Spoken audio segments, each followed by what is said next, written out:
I really like Northridge Church because of the people and the energy and the leadership. It's a church full of people who are striving to understand how to live biblically. Yeah, it's the environment. You have a church family, you have people that you're involved with who share life with you, and the teaching's excellent. We love David's teaching. We learn something every week. I also love it because of the children's ministries. It's just such a great place for our kids to grow up. My kids love being here.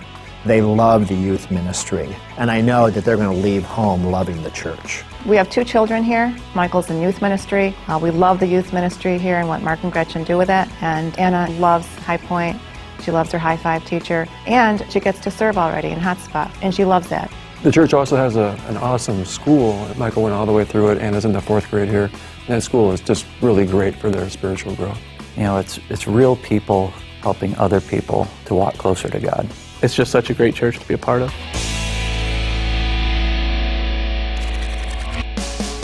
Just over 1 year ago, we moved into our new building, and the Lord has done great things for us, and we are filled with joy.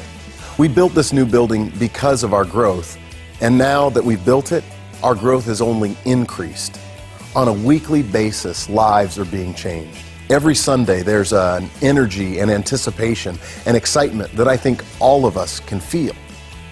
And we do see the Great Commission happening on Sunday mornings, in small groups, in various mentoring and other relationships.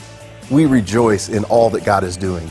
I think we're experiencing church the way that many people only dream about. Yet because of this growth, it is also creating some space challenges for us. At this present rate of growth, even 4 services won't be enough long term. Therefore, we're taking a step back and rejoicing at God's great blessing for us, but also thinking through these challenges and what God might want us to do next.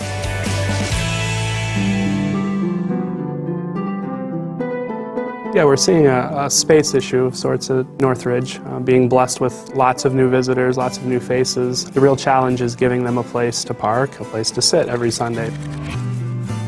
Parking on a Sunday morning is interesting, especially in the winter right now. We have to make sure that we leave that much earlier, get all the kids in. It would be nice to park on site again at some point. And even with the overflow spaces we have, it's still a challenge every Sunday to get enough people to park off-site. And if we send them off-site to park, they have to walk through the snow and the slush. And even then, off-site parking is only a temporary fix. As this lot next to the church gets full, we're just afraid that that's not something we can expect of visitors or newcomers, and so afraid that there's people who could be a part of this church who never will be because they won't get past that obstacle.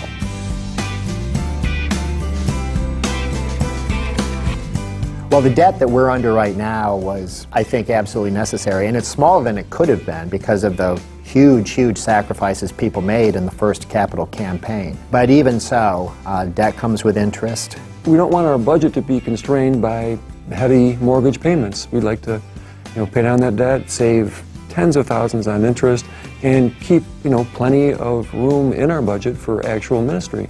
If our debt is consuming a significant portion of our budget, you don't have the money to fund more staff, more programs, the things that are really bringing people and changing people in this body. We have such gifted pastors at our church, and to see them overextended because we are short-staffed, I think is not a healthy thing for them. The staff seems like they're stretched pretty thin. They're doing a lot of things for a lot of people, and I feel bad taking up their time when I know they're so busy and they need help.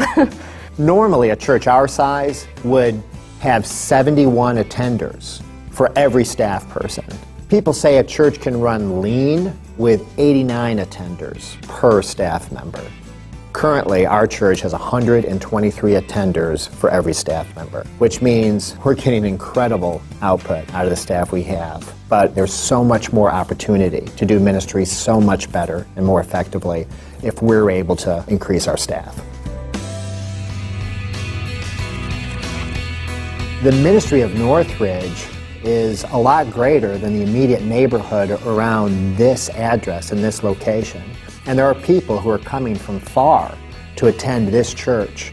We don't have the opportunity to really reach out to our neighbors and invite them to church and expect that they're going to drive 25 minutes.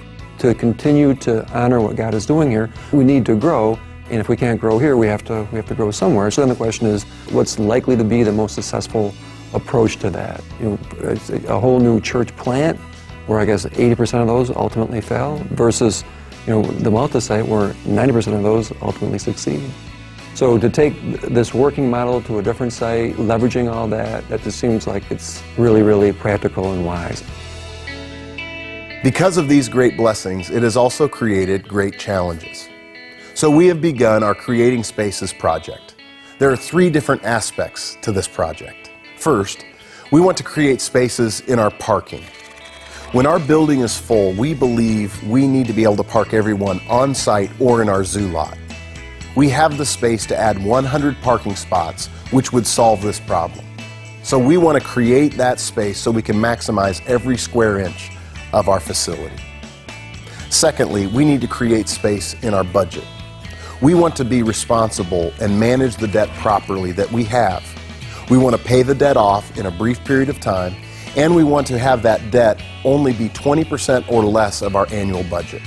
If we're able to do that, we'll be able to properly fund our ministries and properly staff our church.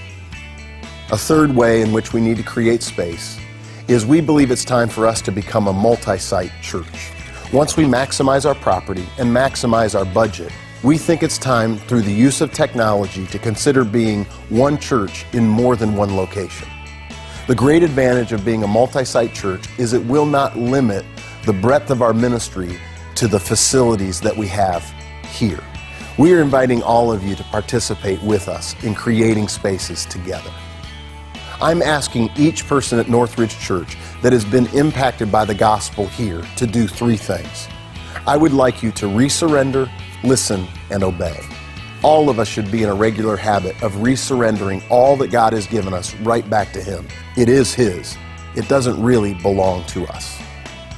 Secondly, I'd like you to listen, to ask God what role He would have you play in sacrificially giving towards our Creating Spaces projects. And then finally, obey. Whatever God is calling you to do, follow through and do it. And in April, we'll be asking each person to estimate what God has called them to do over a 3-year period of time for our Creating Spaces project. So my only challenge to you over these next few weeks is to resurrender, listen, and obey. The Lord has done great things for us, and we are filled with joy. He is allowing us to experience the Great Commission here and now for His glory and our great joy. Let's create spaces together. Our lives have completely changed since coming to this church. For us to be able to, try to invest in other people's lives when they walk through the door is just, it's incredible. Working at the info desk most Sundays, I see people coming in for the first time, and they're so excited, especially after they've been to the service. And it's very exciting to me. And to just see it grow exponentially by doing multi-site, I think is fantastic. I could not be more excited about being involved with a multi-site church. Yeah, we can't wait for it to happen. We're definitely on board and we want to be at the new location. Being a part of this past campaign was a huge encouragement to us. To think that we get the opportunity so quickly to do it again is really just an amazing thing that we've been blessed so much. Well, we're excited about giving because a lot of people gave to put up the church building that we're in now, and we weren't a part of that. We came after, and so we feel like this is our chance to support the growth. It's an exciting thing to be able to be stretched in your giving. It challenges you and it forces you to depend on God to do something great. And when you see what God is doing at this church, I think the fact that we can't even understand what the eternal rewards are going to be, I think it's just very exciting. My kids are 4th generation at this church. I want to see a 5th generation here. Hopefully even see a 6th generation here. It's an opportunity to someday look in the rearview mirror and just rejoice at what God let you be a part of.